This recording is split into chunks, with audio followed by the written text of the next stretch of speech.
Welcome to Encounter Grace, where we come face to face with God's work in the world for our good.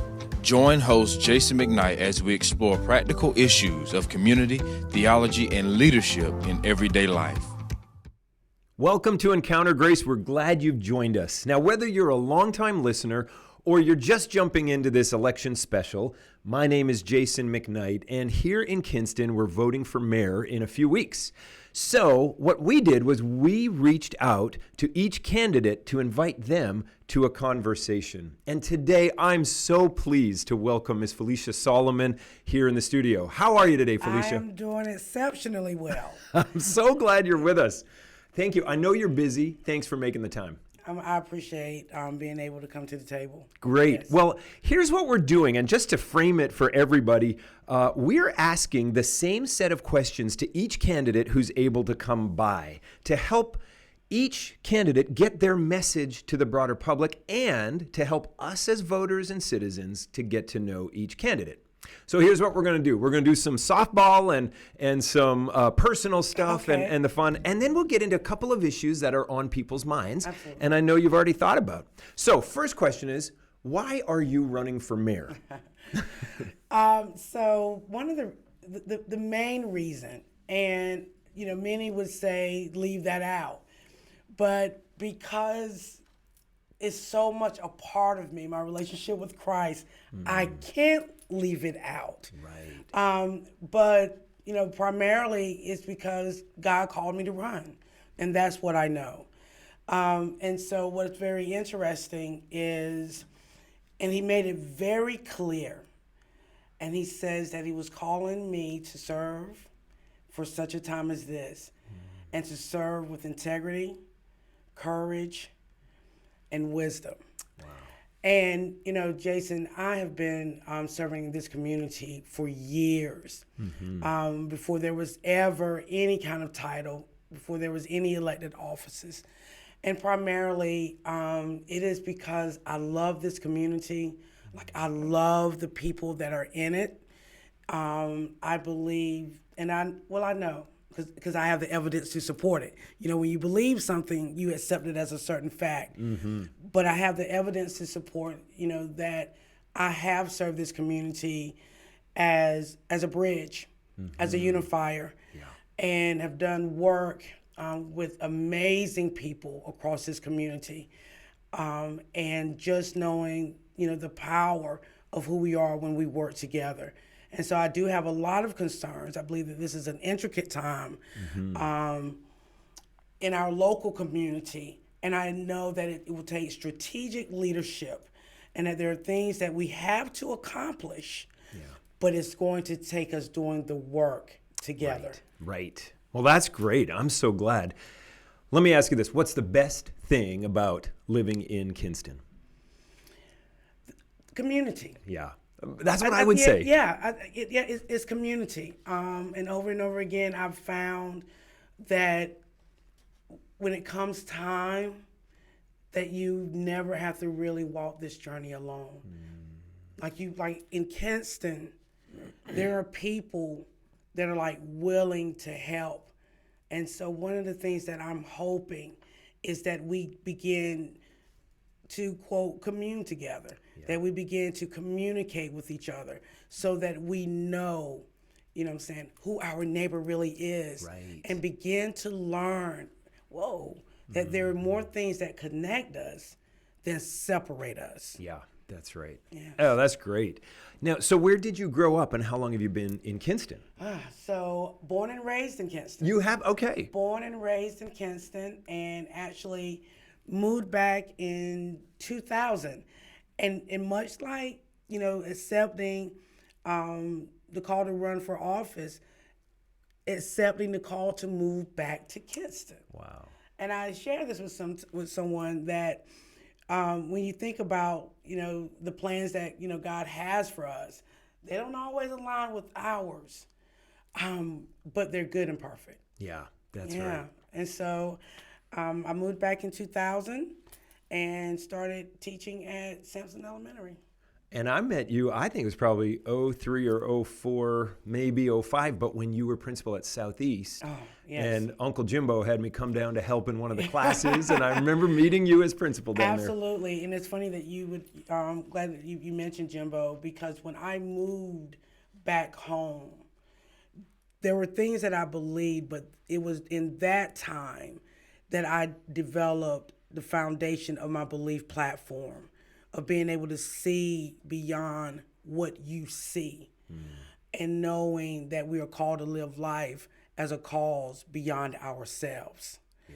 And one of the greatest things, and this is, and I stand on this, and this prayer really took real meaning. Thy kingdom come, thy will be done on earth as it is in heaven.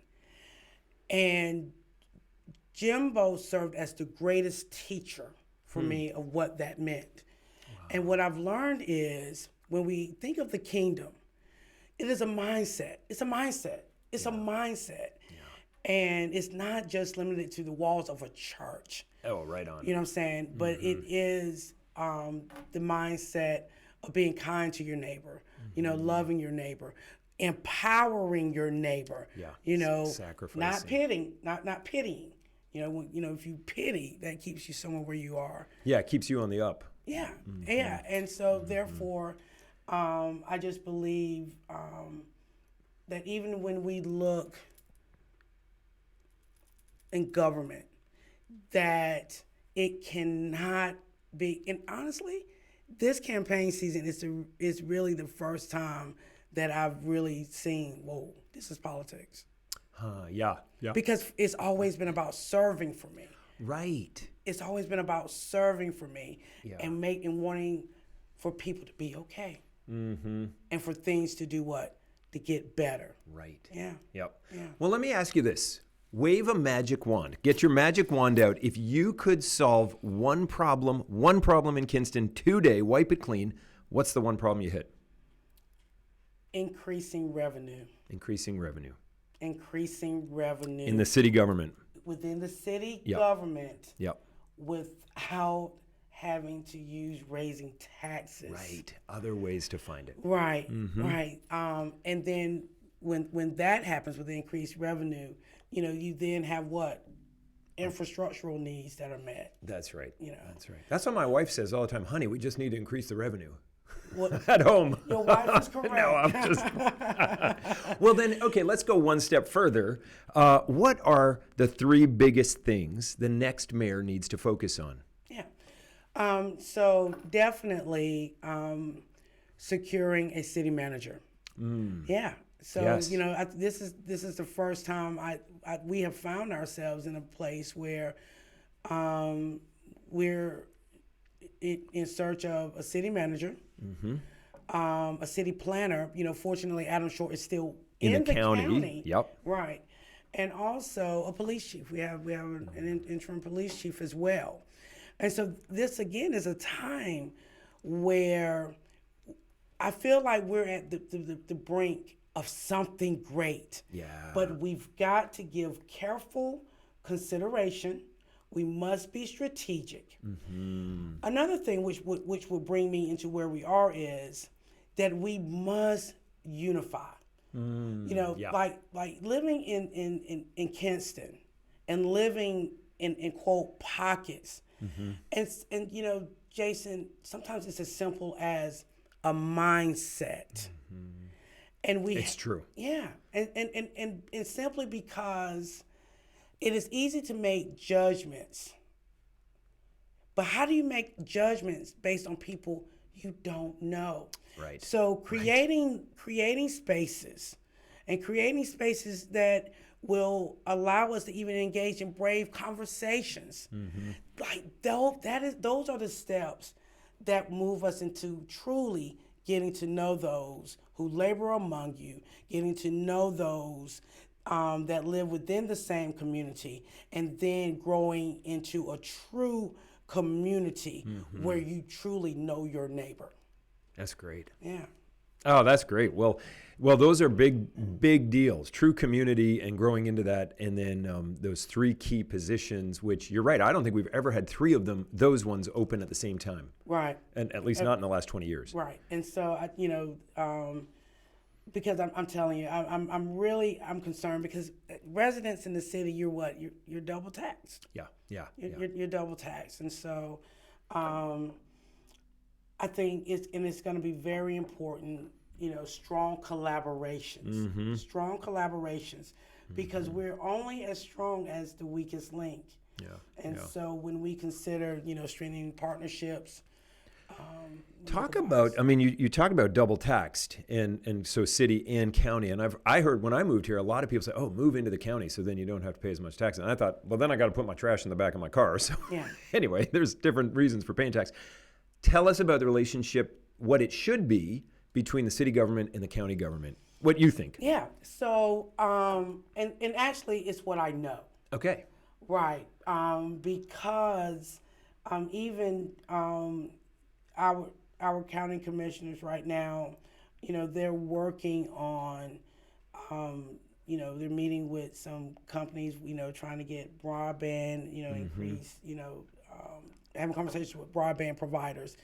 And the goal is to be able to share something by mid-November, end of November.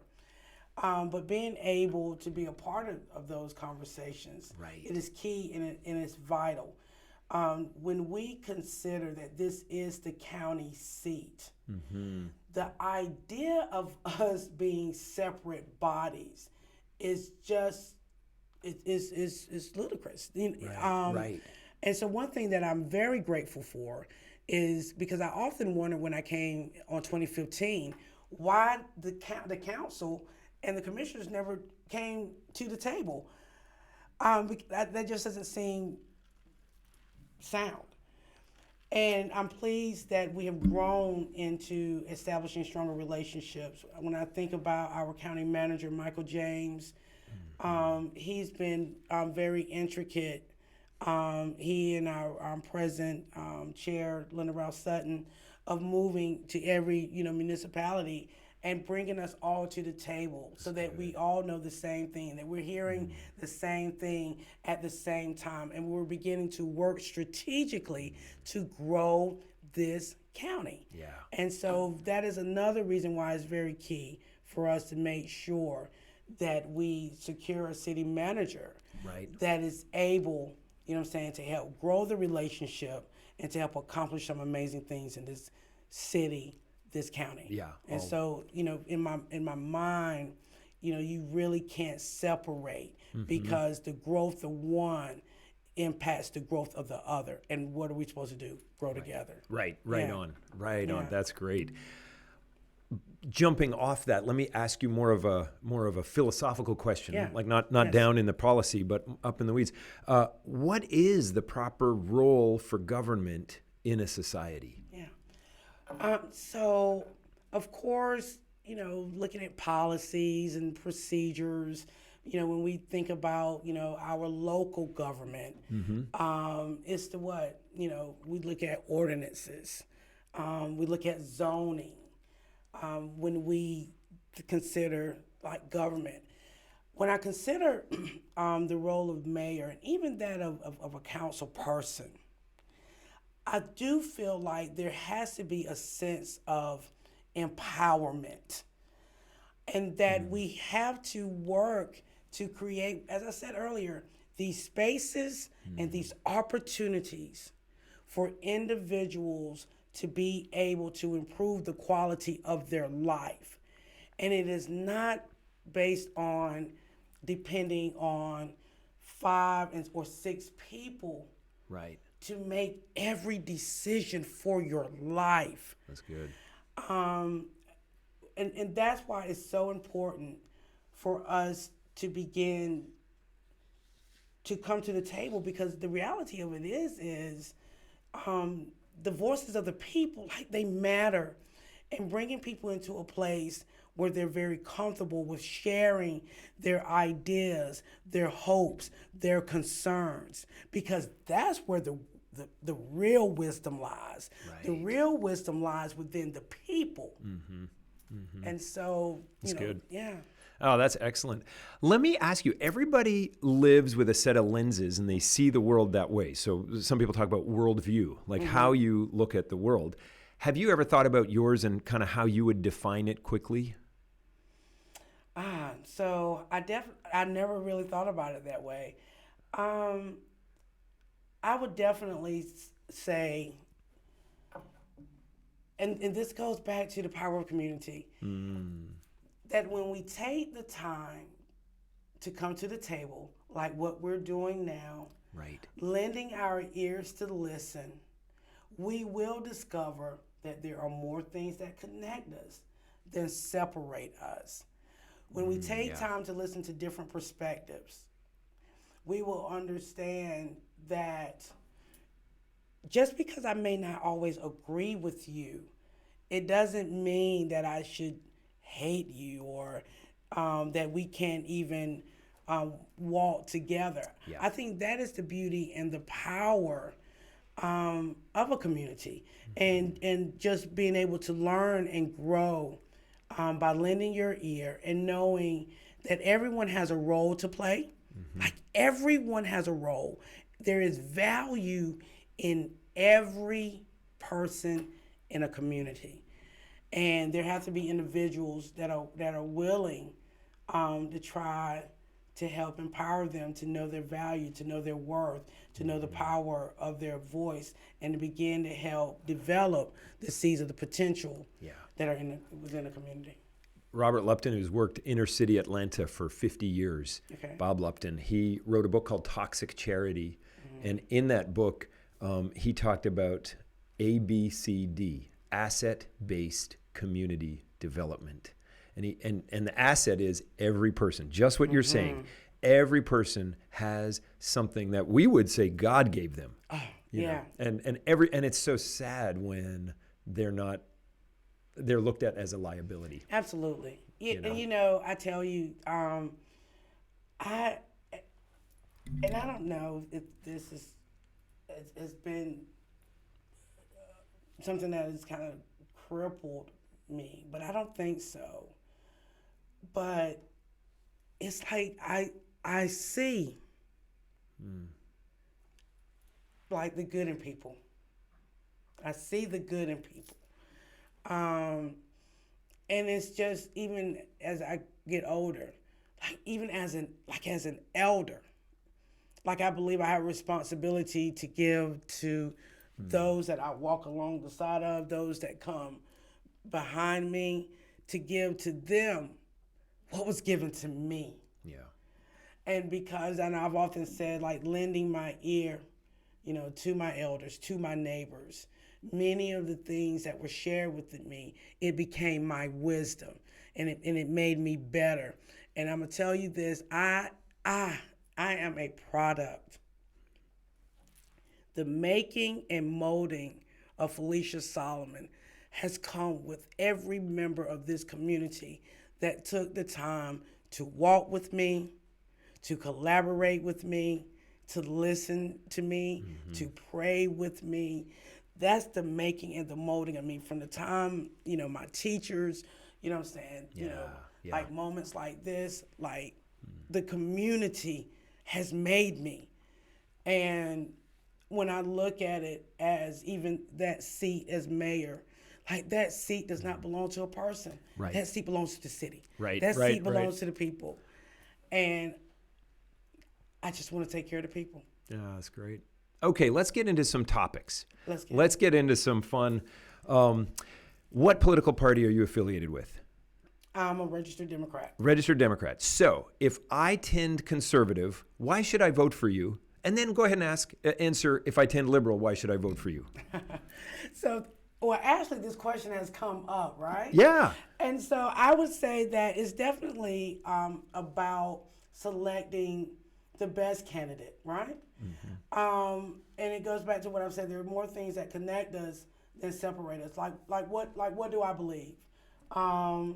I do believe that we have to always keep in the forefront of our mind that the decisions that we are making, that they cannot be selfish decisions, but you have to consider who? the taxpayers. And this is the thing. When we're spending taxpayers' money, their thoughts, their concerns, they need to be heard. Yeah, they need to be heard. And so, it's funny. It's like I'm me, like I am me, Right. and I just really believe, in the state of politics right now, it is about doing that which is right by people. It's about doing what's right by people. So I don't know if that answered your question, but No, I love it. I mean, okay. I love hearing what you have on your heart there. We hear people say the system is racist. How is that true? And then how is that disingenuous? Like, give us both sides of that. Yeah. So I think we have to be very careful. And this is really good because a couple of months ago, I had an opportunity to facilitate a book study, a book discussion on So You Want to Talk About Race. With Michael Martin was actually the co-facilitator of that. Yeah. And so I think what has happened is that there is a failure for us to sometimes acknowledge that racism, it is real. It is. It's not anything that's made up. It's not imaginary. When we look at systems and structures and processes that were created really in the inception of the nation, and we start to consider some of the things that are still in place, who was at the table when the decisions were made? Who was at the table? And so what do we know? We know that it was what? Older white men. So as we've grown and we think about the fact that thoughts and ideas were basically for the good of older white men, right? So I think that when we understand that we're in a time where there were people who were not at the table, understanding when the vote came, you had women who ended up having to fight for the right to vote, and you had people who had to pay these poll taxes, and African Americans just alike. But I think it's a conversation that needs to be talked about, that needs to be held. I do think that we have to be very careful that we don't generalize and point fingers and persecute individuals and give people a chance and an opportunity. Even with conversations about this particular race, when we consider diversity and when we consider for so long that for most boards and most commissions and most decision makers that it's been dominated by what? White men. And we all know how it looks not to see yourself represented. So we have to also keep in mind that when we consider making sure that people are represented at the table, you do have to consider issues of race. You do consider, is there a woman at the table? And I'm not just saying that because I'm a woman, but there's a lot of wisdom in women. And and age and things of that nature. And so I think we are better, what I'm saying, when there's a diverse group, and even, when we consider, like this race, like it is always important to choose the best candidate. Right. But I would just challenge people to just realize, again, there are more things that connect us than divide us. Yeah. And so just as when you consider looking through lenses, how sometimes pockets and groups of people may feel underrepresented, that's a reality. That's a reality. And so some of the same grace and mercy that you desire, give that to your brother, your fellow man too. That's great. And regardless of the race. That's right. Yeah. Yeah. No, I appreciate you tackling that and framing that, because that's something that we hear all the time. And I like to hear, right, what do I need to learn? And then where do my friends disagree even with the statement? And it's helpful. So that is really good. And so one of the things that I'm grateful about is when we talk about, many times people will talk about, well, I'm not racist. And so the conversations about being anti-racist, like anti-racism, and having, like the conversations about like what does that look like? Because it's real. And so we have a responsibility to raise our children and those that are coming behind us, of understanding our responsibility. And I think what happens is that there's a lack of empathy. Right. And, sometimes the sharing of experiences can sometimes make people feel, I guess I would say uncomfortable.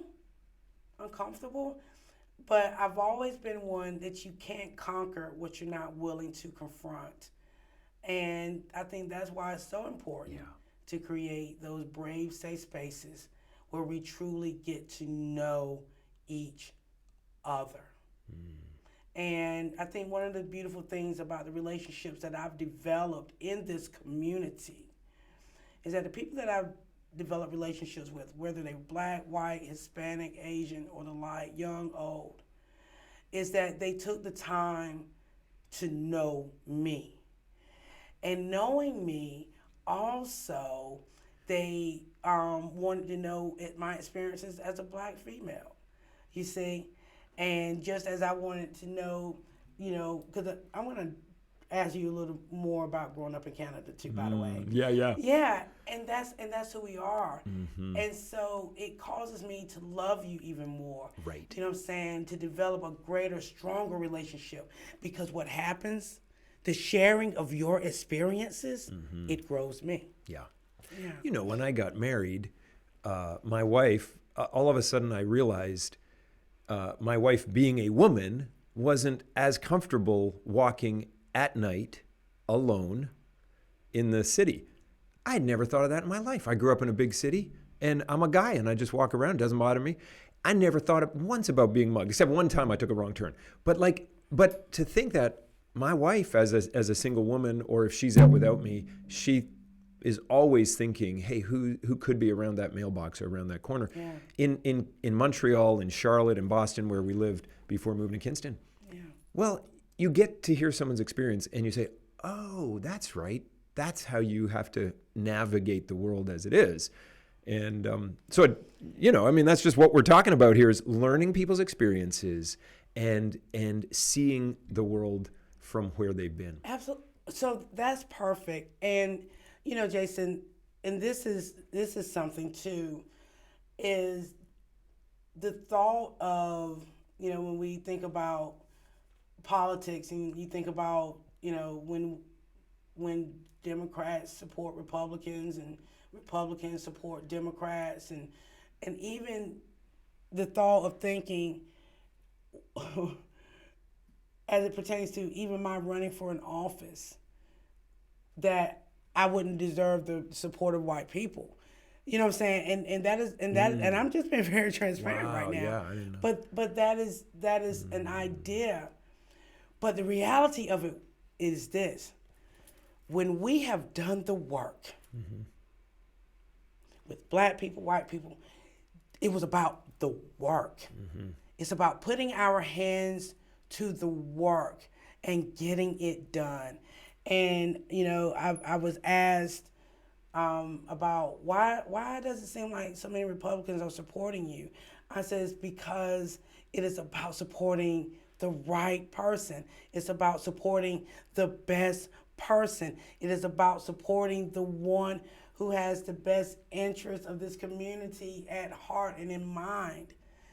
And that's what it's about. Like, it is really about people who want to work together and simply make things better. I love hearing that. So let me ask you let me shift gears totally into something way off what we've been talking about. What would you do about the floods that keep hitting Kingston? Yeah, so there's work that's in that, and that's one reason why I'm really grateful to the delegation that we have, where that is a topic of discussion. I think when we consider flood mitigation, that this is not an issue that can be solved just within our local community, that we have to talk to our neighboring counties. We've having those conversations in Raleigh and conversations with those that are in New Bern and those bordering counties, because when we consider like the need to kind of build up land and things of that nature, that it's an ongoing conversation.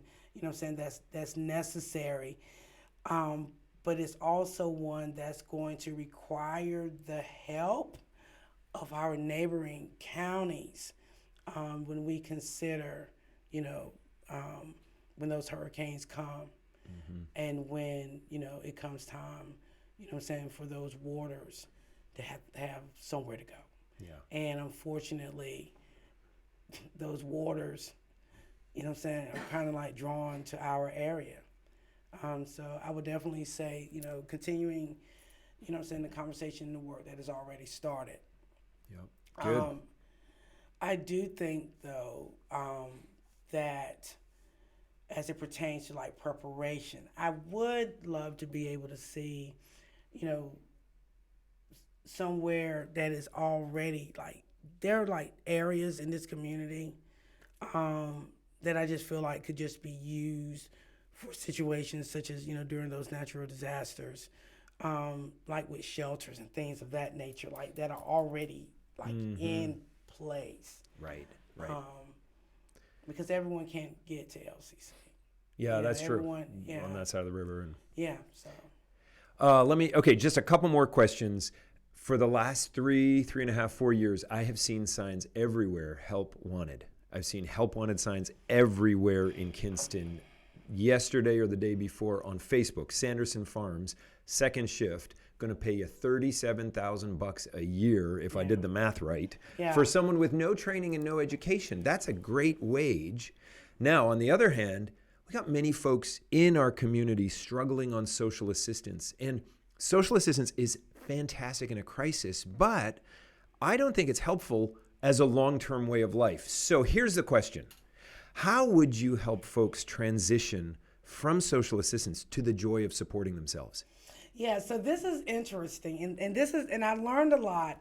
So when I was a principal, I went to our local housing authority and asked if we could mandate parents having to attend parent, teacher, school administrator conferences at a minimum of 4 times a year.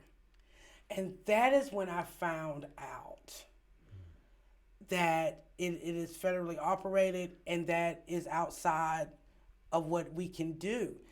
And so then I'm like, wow. And so here we go, talking about those old antiquated processes and procedures and structures that were put in place.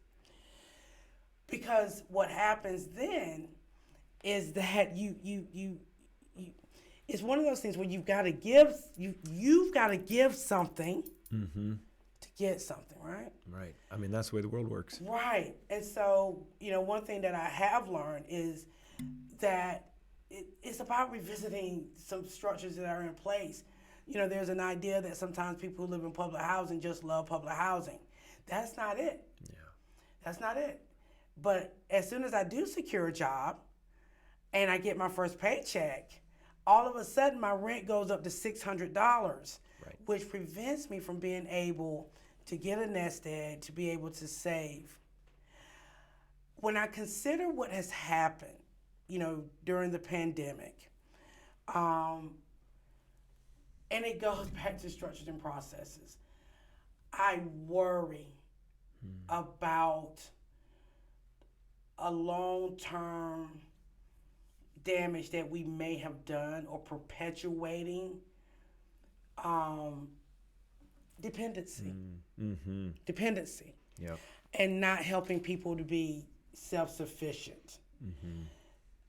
Because now is the time, while the jobs are here, for people to secure jobs. Because there is no way we can continue to do what we've done for the past 2 years. We just can't do it. There is a short-term impact that's happening where we have our local businesses and our small businesses that are suffering because people are not coming to work. Then those who are coming to work, we have to remember to show them kindness. And let us be very careful about how impatient we grow with them. And instead, we need to honor them because they're choosing their own path. Like they're choosing, to have control, over their lives. And so I'm very fearful as it pertains to people still kind of like riding out this wave, of free money, because I promise you, and I believe this with my heart of hearts, that if this has become the expectation, next year, people will be sadly disappointed. Yeah. And so we have, I think we have definitely failed to ensure that like stimulus monies were designed, were accomplishing what it was designed to do. And so I think there have been some short-term, the short-term impact, the suffering of people not going to work. And it's impacted businesses, our small businesses, dramatically. And then when we consider the fact of people getting accustomed to this, the mindset, it grows into being dependent and not putting your hands to the work and working for what you get. There's a pride that comes with doing the work and being able to see the fruit of your labor. And we miss it because it is not so much as what we say often, it's what we do. And so we have a generation of young folk watching. And it's not a good look when you have cities and states and where people feel like I can choose whether or not I go to work. Yeah, that's not a good look. There's no future there. Exactly.